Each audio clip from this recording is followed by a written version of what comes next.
So let's continue our lectures on human rights and media tracking. This afternoon we are going to tackle another lecture among the series of lecture I am delivering within this GAIN program. So this lecture is entitled Non-Government Organizations and Right-Based Work, or Human Rights-Based Approach. So I think that we have been talking about so many issues, especially this morning we talked about the issue, the question of civil society, the role of civil society in promoting and in caring for human rights. So this afternoon we're going to dig into the work and the role, also the challenges that non-government organizations of course face, and at the same time we're going to study some international examples and local examples. Well, so I opt for beginning this session by this quotation, and this is part of, it was part of the statement addressed in the 67th edition of the Civil Society Conference that took place or that was organized by the United Nations. So that statement, of course, or maybe the theme of that conference, of the 67th edition Civil Society Conference, it was about we do peoples, okay, so we should find global solutions to global problems. So this is only global solutions can address global problems. Okay, so as I have said, so this statement, of course, was the theme of the 67th edition of the conference, of the Civil Society Conference, that was, of course, organized by the United Nations. Indeed, this only global solutions can address global problems. So I think what you can, for example, deduce from this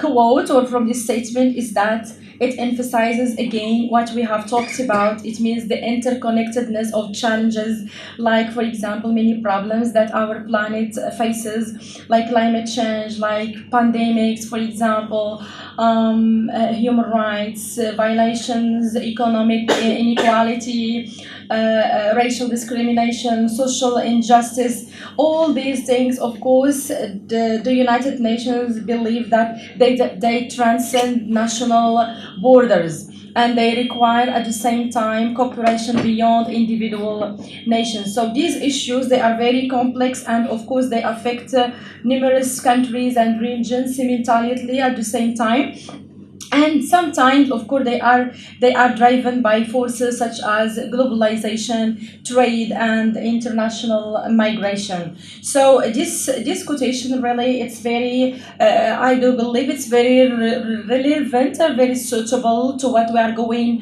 to handle in this lecture, since we are going to talk about an approach which is, of course, labeled as the human rights based approach that non-government organizations use in order, of course, to face those challenges. Well, in the light of what I am saying, so this lecture aims to achieve these objectives. Number one, define and understand the right-based work approach in development. So this is a very important approach that we are going to see. We're going to define it, and we're going, what do we mean by right-based work approach?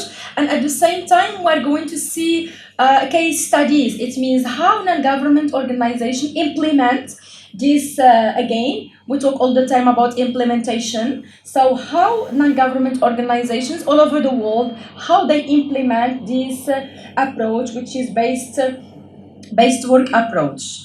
Well, the second objective, we're going to explore the role of non-governmental organizations, and we're going to see to what extent, of course, they are very, or they succeed in promoting human rights through human rights-based work.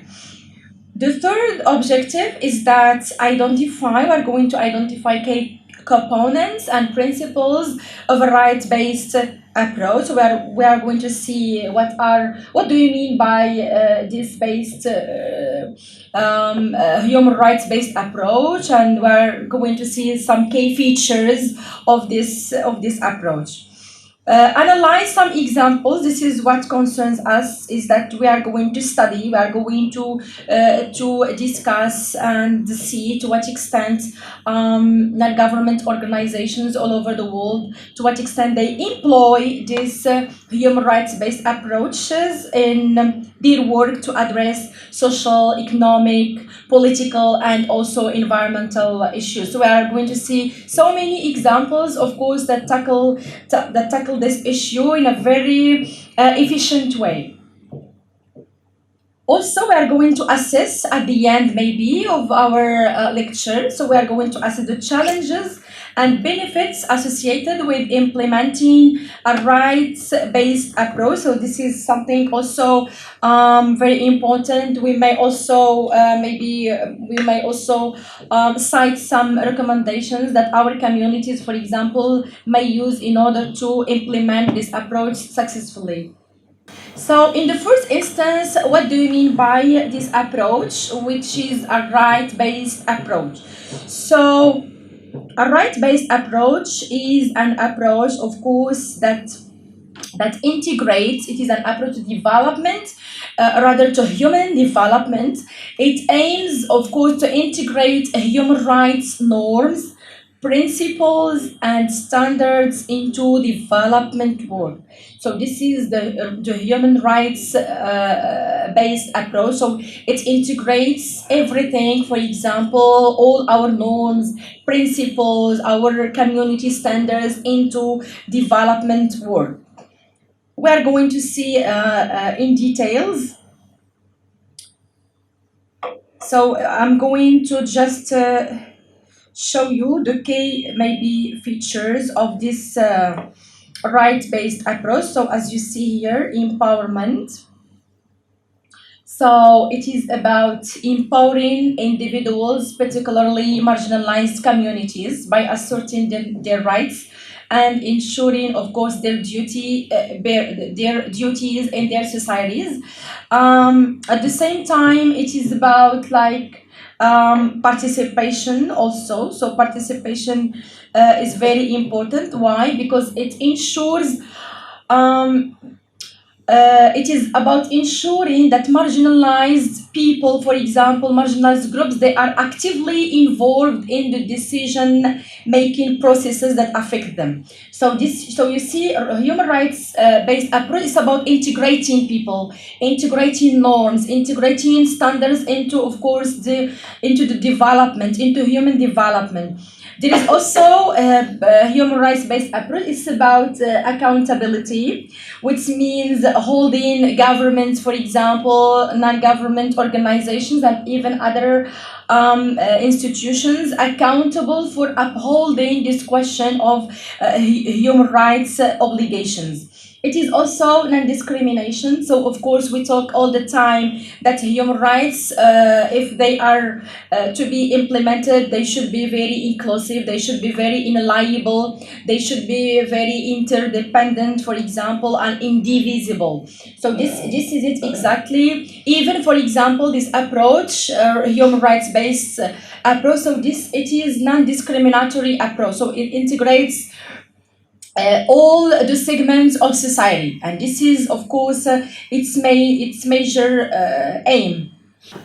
So let's see now the role of non-government organizations in the right-based work. So it is very, when we talk about this approach and human rights, for example, non-government organizations, even, for example, the media. So sometimes we find all these elements, they are amalgamated and they are intertwined and intersected. Sometimes we cannot talk about this without mentioning the other, because one of course complements the other. So let's see the role of non-government organizations. So, for example, they empower communities. So, of course, they empower communities through what? Through boosting, for example, education, fostering training, for example, and resources. They help also individuals understand their rights, develop sometimes even the skills to claim them. So this is something very empowerment in non-government organizations. We are going to see some very concrete examples to crystallize your understanding about this issue.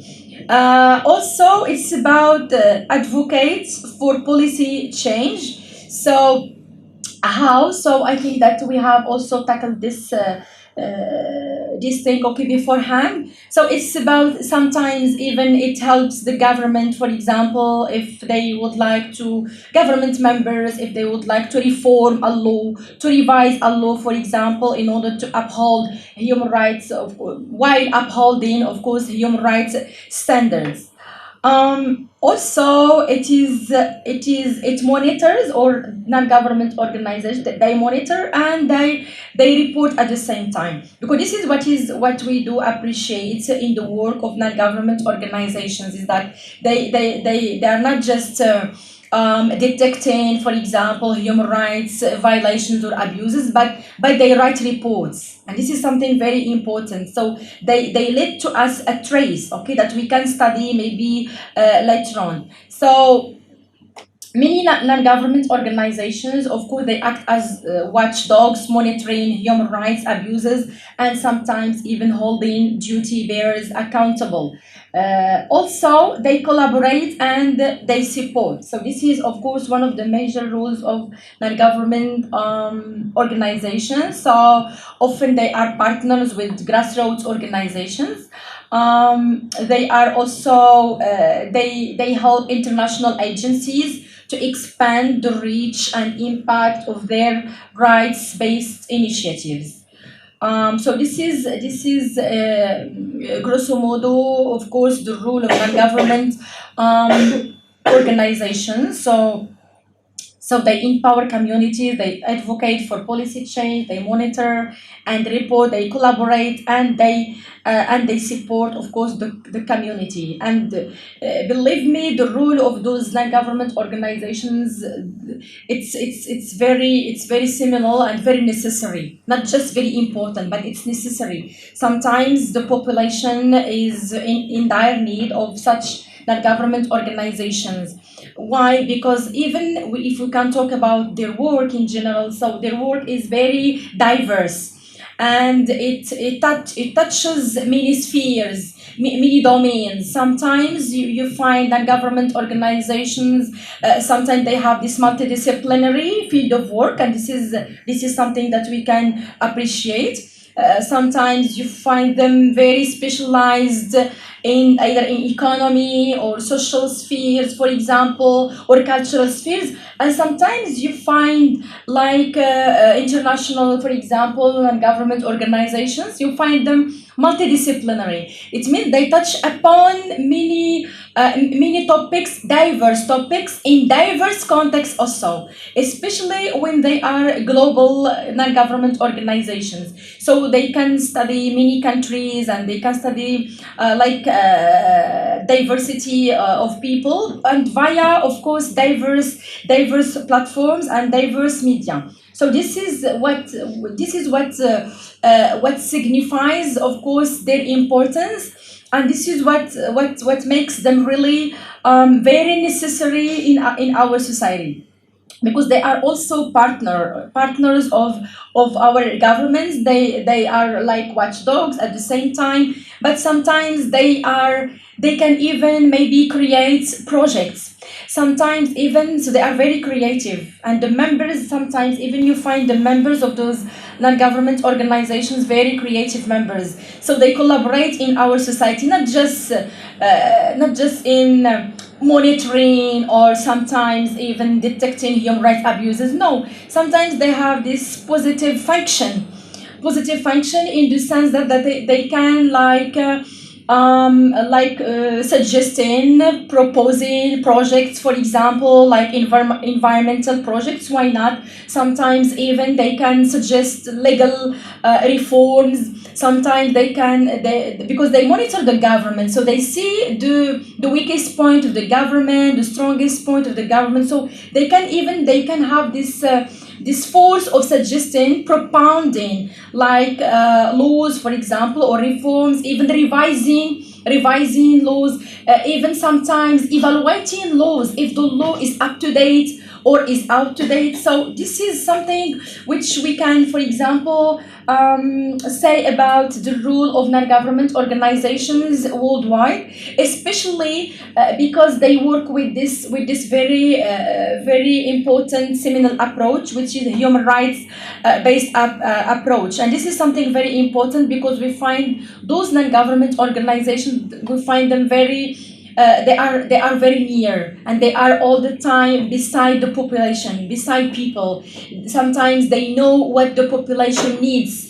They know people's needs, for example. They know people's illnesses. They know people's, for example, sometimes suffering. So it depends on the sphere that on which the non-government organization focuses on. As I have said, sometimes there is this multidisciplinary paradigm, and sometimes there are some, of course, non-government organizations which are, of course, very specific, and they touch on one just sphere. Well, so of course those non-government organizations, so they are characterized by some features or components. So we are going to see those components. So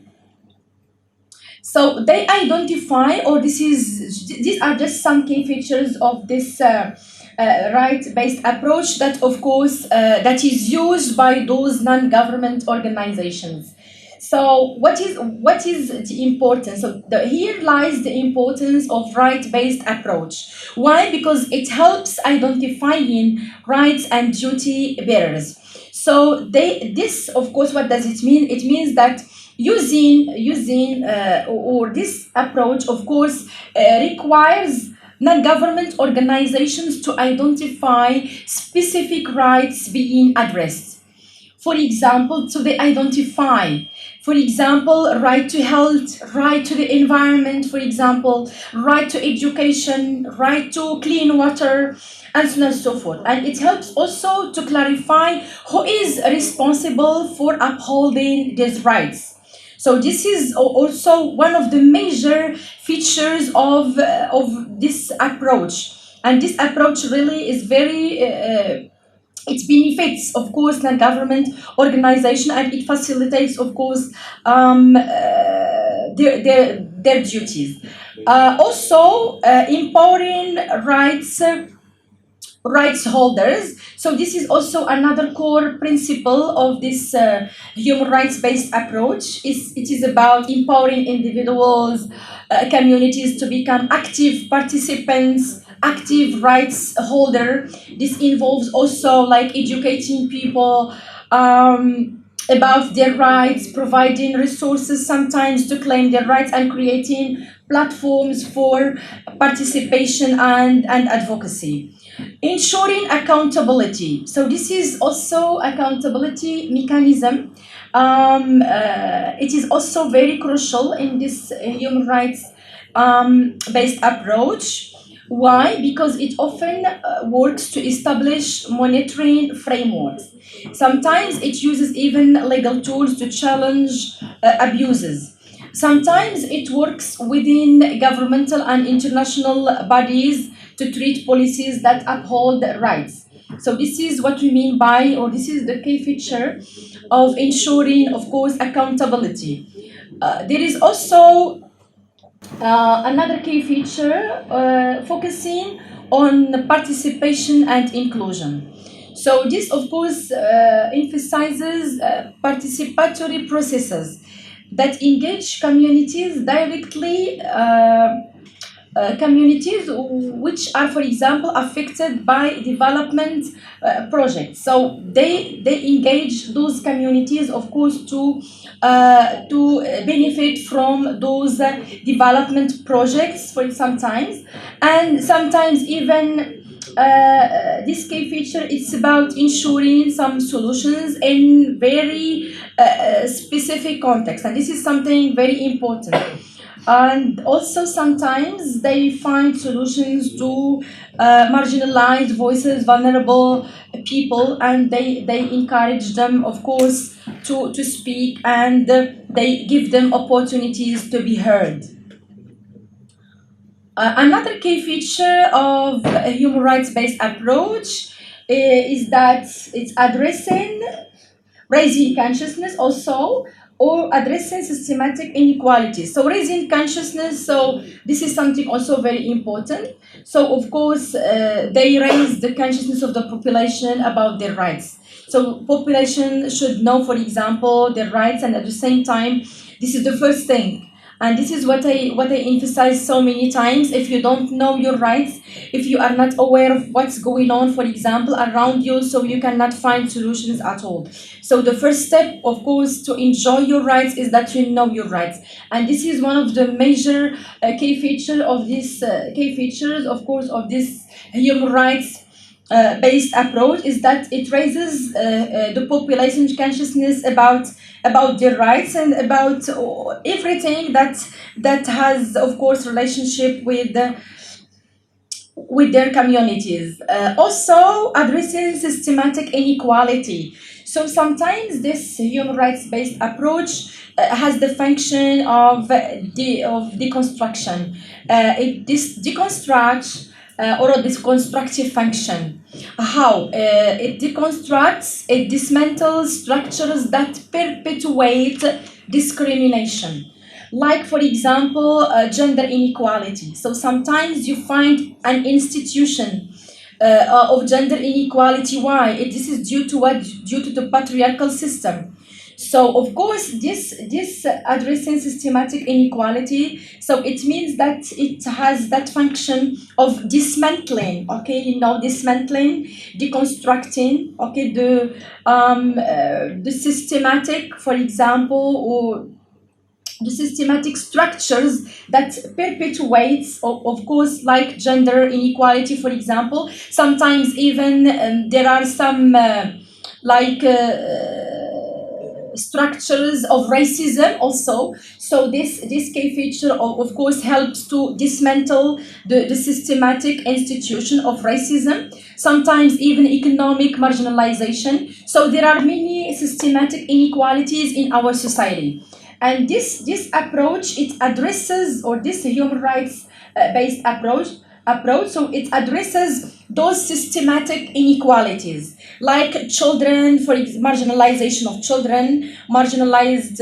like vulnerable people, gender inequality, racial discrimination, also the systematic institution sometimes of racism. And sometimes even it advocates for political change, or sometimes even it advocates for like policies change, okay, so or strategies change. So this is also something that this key feature addresses. So, and this is also very crucial, because as I have said before, this human rights based approach, so it addresses these issues. Sometimes even it helps reforming like strategies and policies. Now let's see what are, of course, the benefits of a right-based approach for non-government organizations. So you see, so the link, the interconnectedness between the right-based approach and non-government organization. Now we will see what is the benefit when non-government organization, for example, is using or working with this approach. So it is a long-term, of course, impact.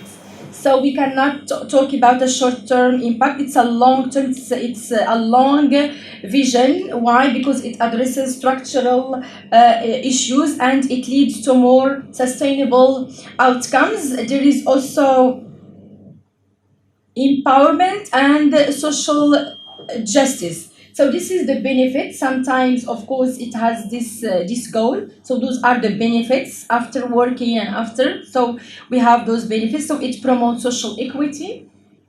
by focusing on marginalized people, marginalized groups. Sometimes also it fosters society, it fosters social change. Sometimes also it provides opportunities to marginalized people, to voiceless people, and this empowerment. This is something very important in our society, especially empowering marginalized groups.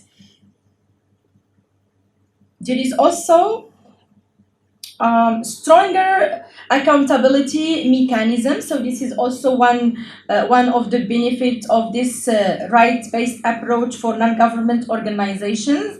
So as I have said, this it increases accountability among governments, corporations, for example, and at the same time it works also on ethical practices. Okay, another benefit, increased participation and ownership. So here, of course, we talk about community involvement in this human rights based approach initiatives. This, of course, increases their investments in their societies. Of course, it works, for example, to advance like development projects, human being development project, for example. So this is what we mean by increased participation and ownerships. Well, so I think that now, grosso modo, generally speaking, so we have talked about the role of this human rights-based approach, and we have also we shed some light on the benefits of this human rights approach in relationship to the work of non-government organizations. So I think that this approach does matter in, of course, promoting and boosting education, boosting healthcare, for example, boosting peace. At the same time, there are many non-government organizations, of course, that are very specialized on promoting peace all over the world. Of course, boosting also social development, economic development, and political progress also.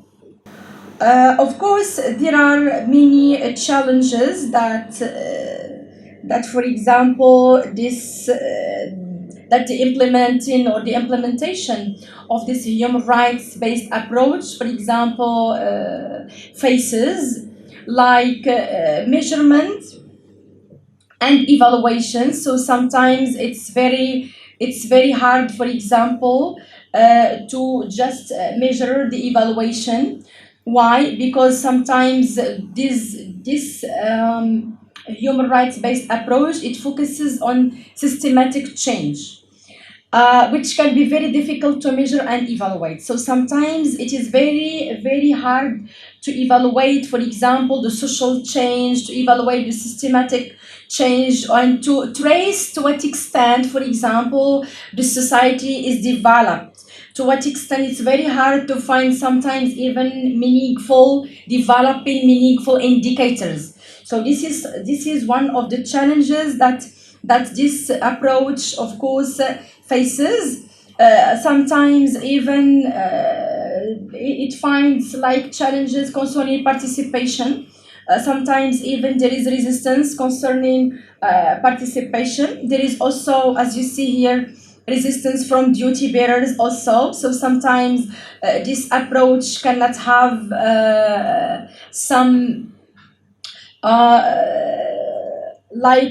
for example, cannot have cannot collaborate with the government, and sometimes it finds many stumbling blocks. Okay, before it, and this is also one of the major challenges that this approach faces. Sometimes even it can face many problems. Okay, that handicaps, of course, its work.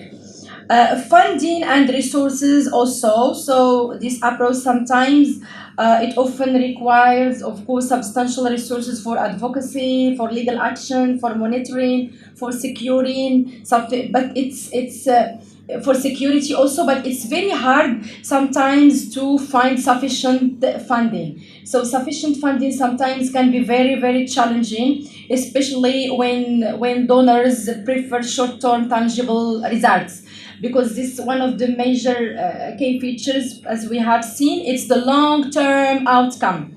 It's a long-term vision, and this is something very interesting, because we cannot have short-term results. Sometimes, if we would like something to be very efficient, very important, and very effective, so of course you should set up long-term goals in order to have a very good, of course, very good results indeed. Cultural and social bias also. So it's about sometimes even it's very hard when this approach, for example, is facing diverse cultural contexts. It's very sometimes they are very complex. So and it's very hard to detect all the problems in diverse complex cultural context. And this is, of course, again, it is one of the major challenges that this approach faces. So as we have seen, so this question of non-government organizations working with this human rights based approach. So this is a very efficient, of course, tool in order to promote and boost social, economic, political development in our communities. But of course, the same question that we all the time, for example, negotiate is that how can we reach those goals? How can we implement, for example, the theoretical framework that those non-government organizations, or this approach, for example, this approach advances? So we should all the time seek examples and learn from examples also all over the world, in order to follow their trend, and in order to learn from them and learn from their mistakes also. So this is in, if we would like to, if we aspire to be like full providers of our communities, of our nations, of our societies, if we aspire to be active individuals, active persons in our communities, so we should, of course, we should know in the first instance, because without knowledge we can reach nothing. But with knowledge, when you know, so when you get knowledge, so of course this is the first step that will, of course, pave the way for change, for a better change in our communities and in our world. So I will provide you now with some concrete examples in order to throw some light on how those non-government organizations, either at the international level, or either at the national level, how they work, and what is exactly their mission, and how they make use of this human rights based approach.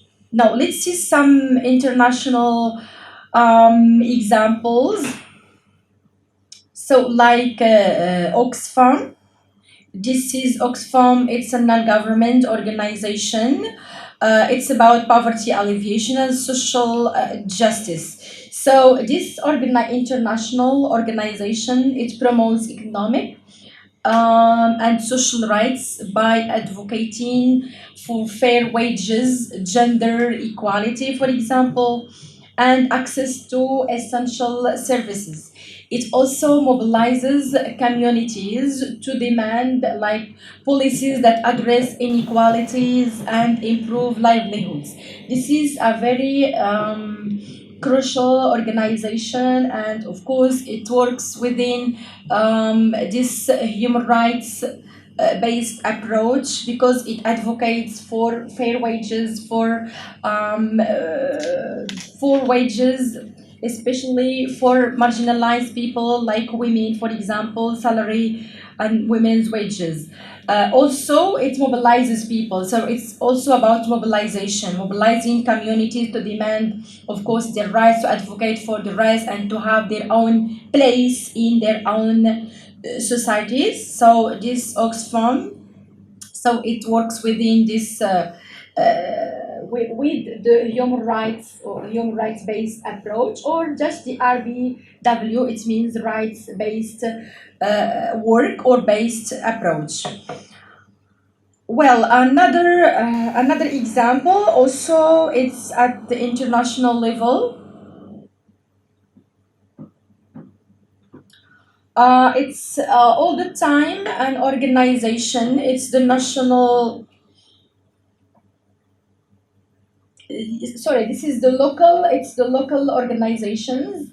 This is the local organization working also with the human rights based approach, and this is the National Union of Moroccan Women. As I have said, either at the level of international sphere or at the level of national sphere. So you have many, or there are many organizations, for example, that work within or with this human rights based approach. So as you see here, so this is the National Union of Moroccan Women, UNFM, so founded in 1969. It dates back to 1969, so it's an old organization, and it is a prominent Moroccan organization, and it is also accredited by the United Nations and the African Union. This organization, it works to promote women's rights, social empowerment, gender equality, and it was created under the patronage of Princess Lalla Amina, and actually it is presided by Her Royal Highness Lalla Maryam. And of course, this association has multidisciplinary. It is about women, but it has multidisciplinary, of course, approaches, multidisciplinary issues. It tackles multidisciplinary issues. Also, this association, it deals with this gender equality in the first instance, and really it has managed many times, for example, to just encourage the government, like to revise the family code, or the mudawana, for example. Also, it has really an impact on various social and legal reforms. Okay, so this is the major work of this very old indeed and very credible non-profit or non-government organization. So there is also among the local organizations. So I have provided you with these examples because I would like you to see concretely to what extent, for example, communities, countries all over the world, what extent they are working within with this human rights based approach, and to what extent they are sometimes even successfully, of course, both change in their societies, either at the international level or at the national local level. And I provide you examples from the Moroccan kingdom because this is my country, and I think that I know what's going on, and I know better. So therefore, I think that I am in a position that can, for example, tackle these local examples. At the same time, my purpose is not just to provide you with the examples from Morocco, but just to show you that Morocco is among many other countries, for example, that are really leaders, okay, or that are leading the world in these issues, especially when it comes to the question of human rights and the question children's rights, women's rights also, so climate change, environmental issues, so all these things, so they are really taken seriously by the Moroccan kingdom. So therefore, and the proof that they are taken seriously, the proof is that the establishments of many organizations all over Morocco, from north to south. So, and the establishment also of non-government organizations. I'm just provide you with a few, with the, like a few examples, but there are so many in almost all Moroccan cities. You will find those organizations. Well, so let's continue to be very concrete. So this is again, it's the Moroccan Association of Family Planning, and this association, the AMPF, it is under the honorary presidency of Her Royal Highness Lalla Mariam, and the effective presidency is.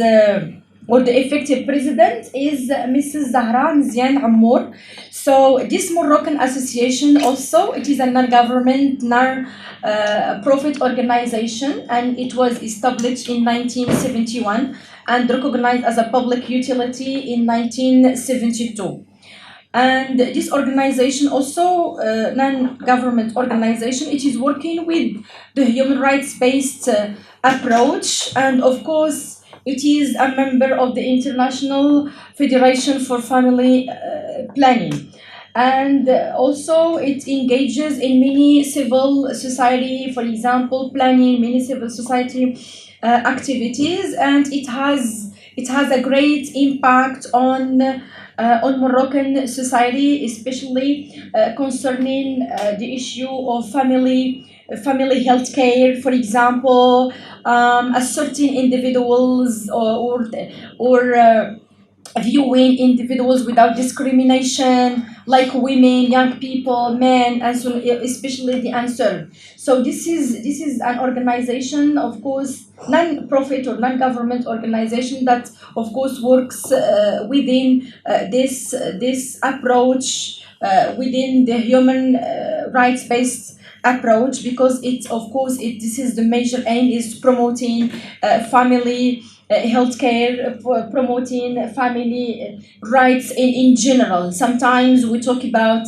women's rights, men's rights, and children's rights, but this is the whole family.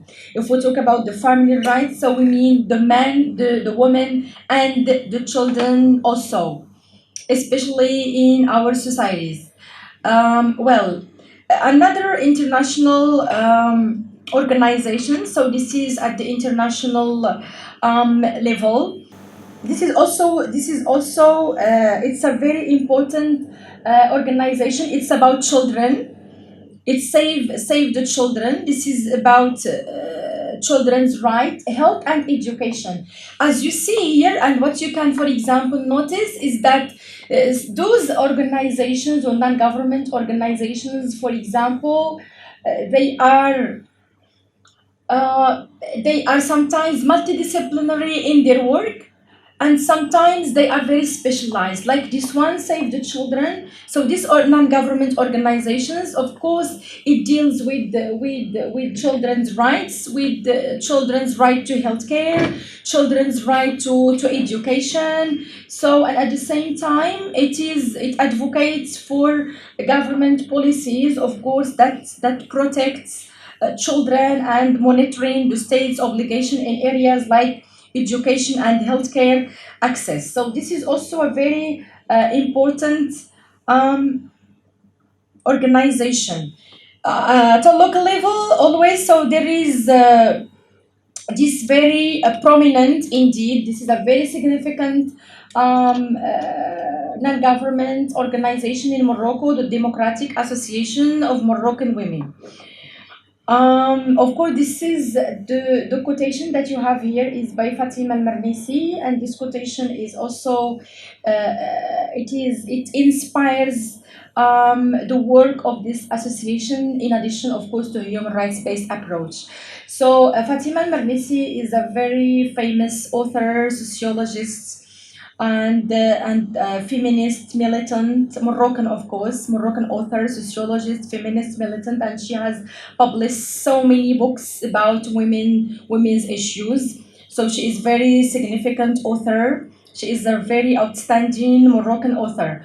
Well, according to her, and this is a quotation that of course inspires Moroccan women and inspires, I think, women all over the world who advocate for their own rights. According to her, there are two prerequisites to growing wings. The first is to feel encircled. So this is it. When you feel encircled, so in order to grow your wings. And the second is to believe that you can break the circle. So you see, this is a very significant, very symbolic quotation.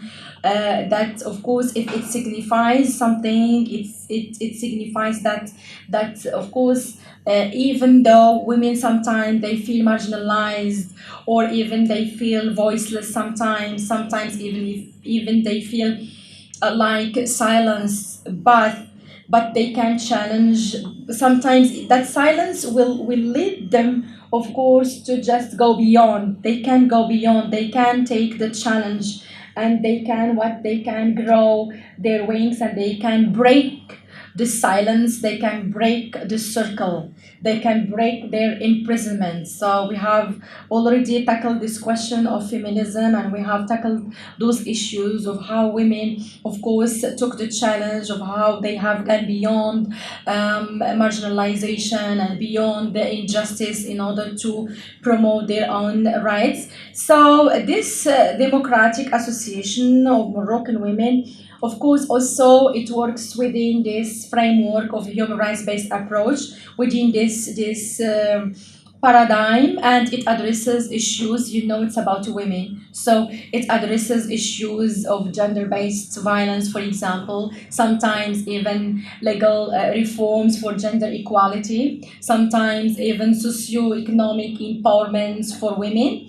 Sometimes it also actively collaborates with policymakers to influence legal reforms, like to refine the family code, to refine the mudawana. Sometimes even it tackles issues like gender-based violence. So it's about women and everything that is about women. So it is, of course, tackled by this democratic non-government association, the Democratic Association of Moroccan Women. So it is a very significant organization in Morocco, and it is, of course, accredited, and it has a very long history, and it has an impact on our societies, and especially because it deals with very important issues that are related to promoting women socially, culturally, politically also. So it even if you access, I think you have the website of this organization. If you access the website of this organization, you will see to what extent it all the time, it is up to date all the time. It publishes many reports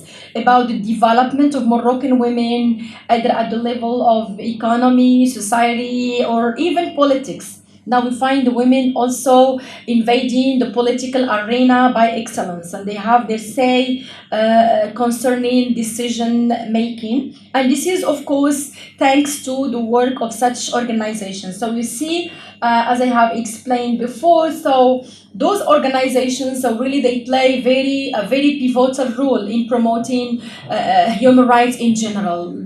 Okay, human beings, and they also human beings, right? And they also foster human development, and this is something very important in our recent, or in our era. There is also another organization. So I have opted for all these organizations because this is the core of our lecture. It's about non-government organizations. So you should be acquainted with those organizations, and you should see to what extent they are very successful, of course, in their work, in their noble mission, especially when they implement and they work with the human rights based approach. This is also Beiti. It's a local Moroccan, of course, organization, non-government organization. It focuses on the rights of street children and children in vulnerable situations. It provides like shelter, education, psychological support. This is something also very important that non-government organizations, for example, tackles it, or they tackle.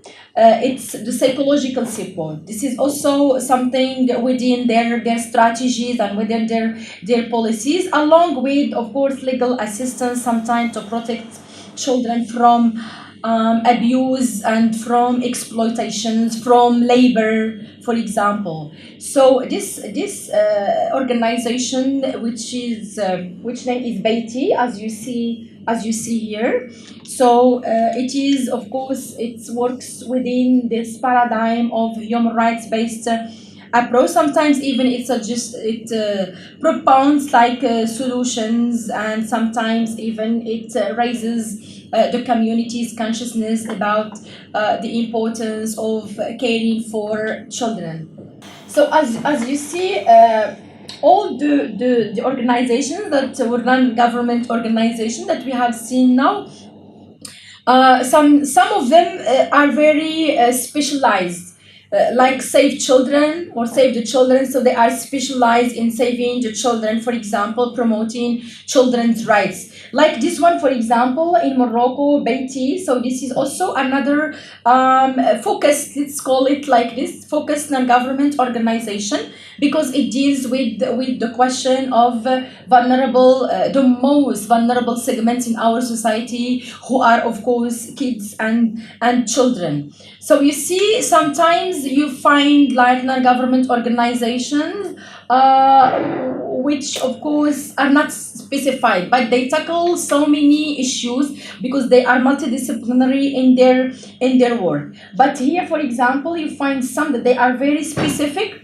and they, again, we will go back to this question of local context, because they take into consideration the local context. So the local context does matter in the work of those local non-government organizations. Of course, they work with this global human rights based approach, but at the same time they take into consideration the local key context, and they take into consideration cultural specificities, cultural particularities, because each society has, of course, its own particularities. So it's very nice, for example, to see these organizations are working, for example, within this global human rights based approach or based work, but at the same time they work within, of course, their local context. So this is also something which I would like to emphasize in this context.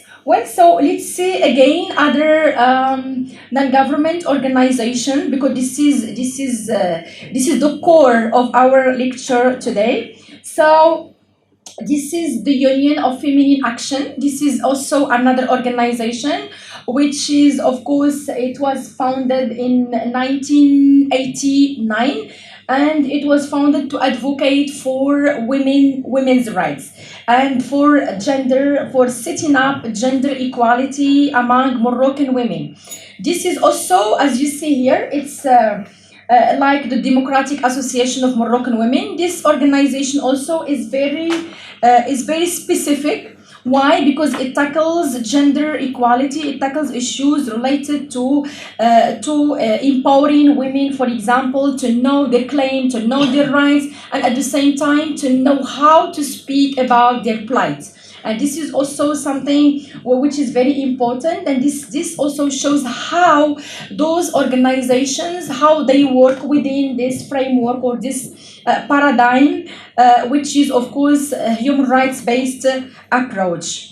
Another organization, so we have a lot of organizations today, but this is it, in order to get to just get some to get enlightened about their work, because this is our aim, is to know how how they use this human rights based approach in order to, of course, work effectively and in order to benefit their societies, because this is the aim. They should work hand in hand with government. They should be partners of governments in order, because they have one purpose, either the government or non-government associations. They have one purpose, which is setting up a better change in our society, which is promoting social, economic, cultural, and political rights of everyone in society without any discrimination, because their work is non-discriminatory, as we have seen before.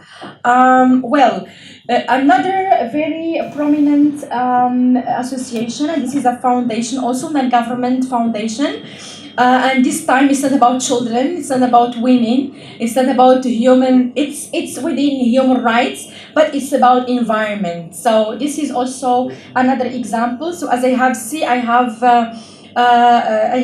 this is in my mind, so I would like to diversify examples, to see examples from multidisciplinary non-government organization, then very specific, very particular non-government organization and their organizations and their work also.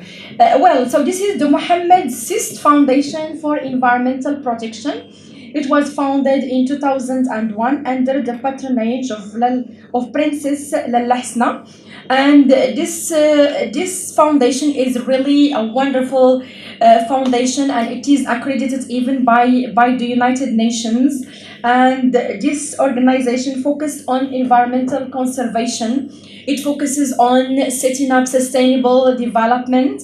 It operates also within the mission of raising environmental awareness among Moroccan people, fostering a culture also of environmental issues across Morocco from north to south.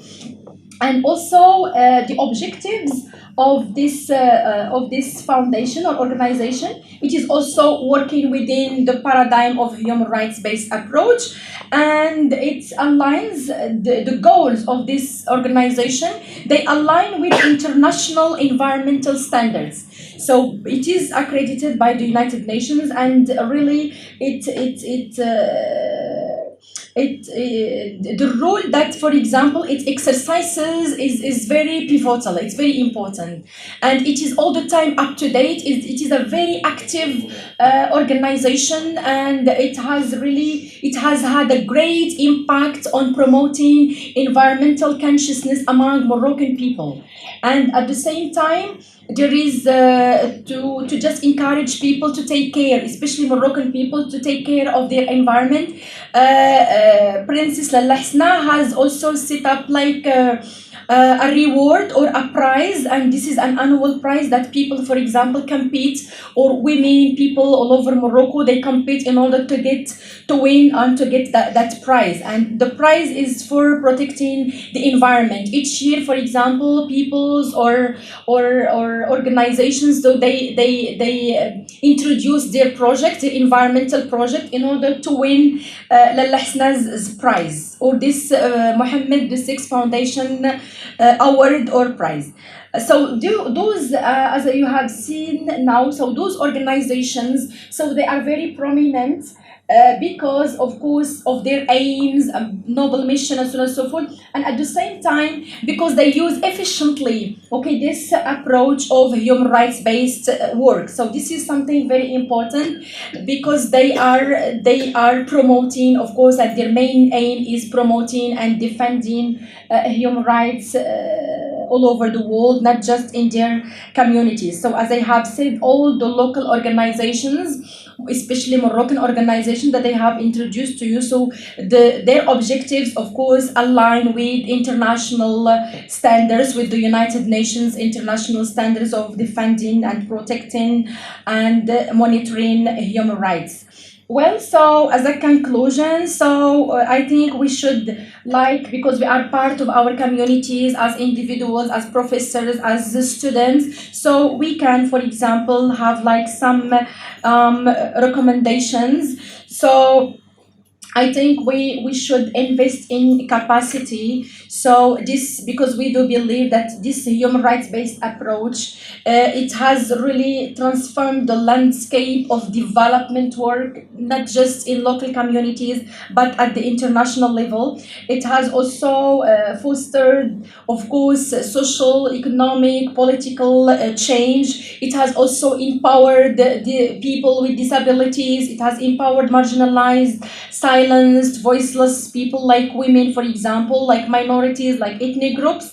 So what we recommend is that they should invest in capacities, they should develop accountability mechanism, they should establish again and again very strong partnerships all over the world, and they should adapt to local context at the same time.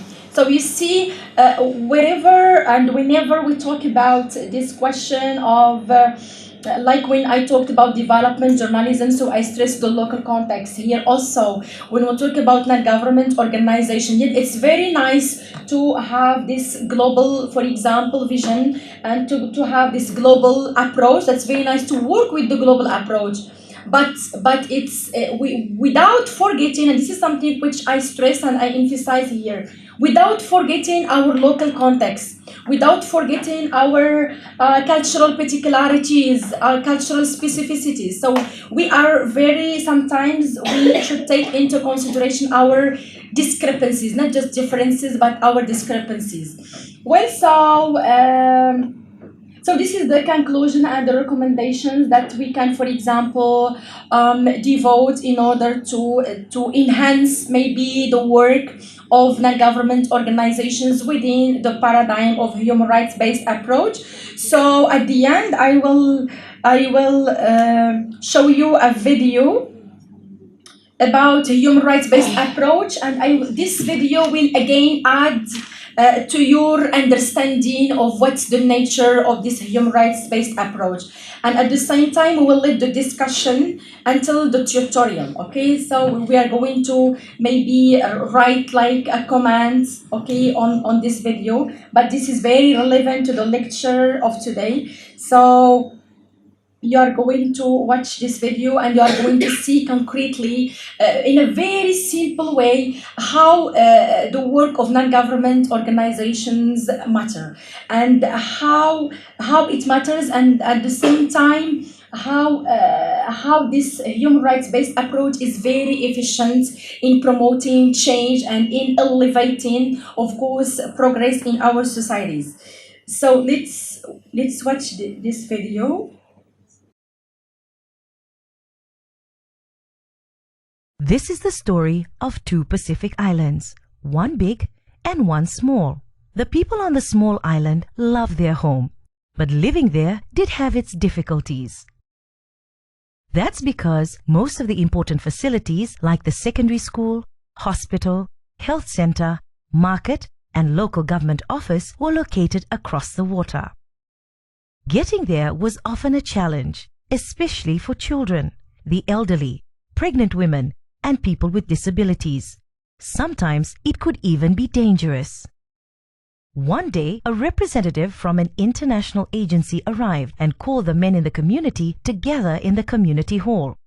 He told them he had just the right solutions to their problems.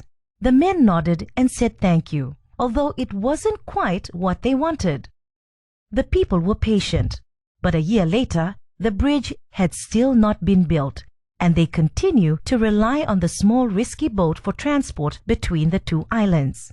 Just when the community was giving up hope, a representative from another agency came over from the big island and held a series of community meetings to better understand the community's needs, assets, and skills. She said to achieve lasting and equal development for all, active participation by all groups in the community was essential. She invited every member of the community to voice their needs and ideas. In the meetings, she talked about the community's rights to things like education, healthcare, an adequate standard of living, and their linkage to national laws, the Constitution, and globally agreed human rights standards. She shared research and information and conducted trainings with all the community groups to empower them with knowledge, skills, and confidence to claim the rights government was legally obliged to fulfill to the extent possible within available national resources. She worked with local government and community leaders to transform harmful social norms that hindered participation and leadership by all groups in the community, most especially young people, women, and people with disabilities. The woman listened and invited a group of villagers to come to the main island to discuss with government officials local solutions for the development of their island and the realization of their human rights. A plan of action was agreed with the cornerstone of the solutions being non-discrimination, equity, and inclusion, ensuring that all groups in the community were included and benefited from the plan. Solutions did not just include the new boat to travel between the islands. They also included making services available on the small island. Throughout the process, the agency and government officials demonstrated accountability by providing reports of the work done and budgets spent.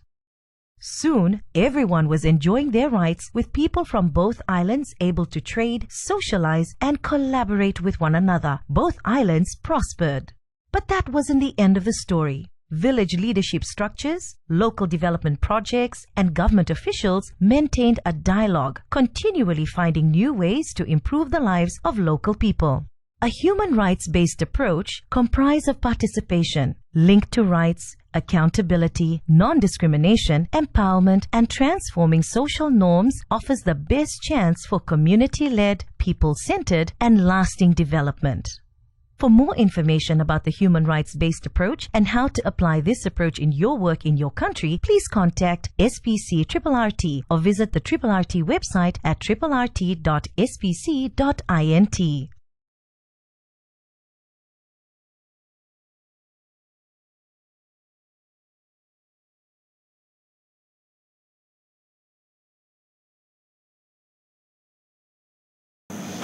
Okay, so I think this is a very significant, very symbolic video that illustrates really the noble, of course, principles of working with the human rights-based approach. So we are going to discuss this deeply in the tutorials. Thank you very much.